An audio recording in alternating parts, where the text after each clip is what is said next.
Tuwang-tuwa ang maraming mga followers ni Chris Aquino na patuloy na nagpipray sa kanyang paggaling. Kaya naman isang kwentong ibinigay ng isang kolumnista na si Dinto Balares at malapit na kaibigan ni Chris Aquino. Sa kanyang kwento ay sinabi niya na nagpapasalamat si Chris at sana daw ay ipahatid ni Dinto sa mga mambabasa at followers ni Chris ang kanyang buong pagtanggap at pasasalamat sa mga prayers na ipinagkakaloob nila para kay Chris. Ayon sa kanyang kwento, "Can you please thank everyone praying for me?" Biglang change gear na sabi ni Chris Aquino habang pinag-uusapan namin kanina ang findings ng kanyang cardiologist. "There's a problem with my heart, Kuya Dindo. Genetics, very high cholesterol and triglycerides that at this point can't be treated because I am underweight or 91 pounds." Unang balita niya, biniro ko siya, palit tayo ng heart. Kung minsan ganito kaming dalawa. Pag seryoso ang isa, pinapagaan naman ng isa pa ang usapan. Dagdag pa sa kwento ni Dindo Balares ay sinabi nga ni Chris Aquino na nagmi-misbehave daw ang kanyang blood pressure. Ayon kay Chris, "I am normally 145 over 122 with heart rate of 110 to 130. It's the diastolic and heart rate na scary. Lokong BP yan, mana sa ating dalawa." Akalaing syempre ng iba na sutil at hindi ako matinong kausap, pero sa ganitong way, kami mas mabilis magkaintindihan.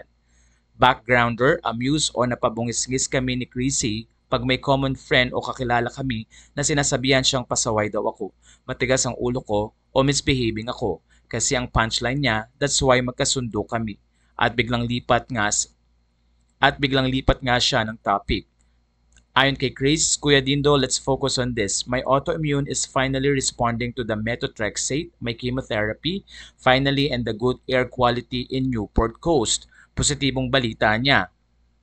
Sa puntong ito ay tila positibo ang news ni Chris Aquino na nagiging maayos nga ang kanyang gamutan na lalo na't may kinalaman sa kanyang autoimmune. Nagpaalam naman si Dindo Balares kung pwedeng i-share sa social media ang kwentuhan nila.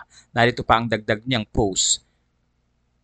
"Can you please thank everyone praying for me?" "Sure, syempre," sagot ko at nag-double check kung pwede ko itong ilabas.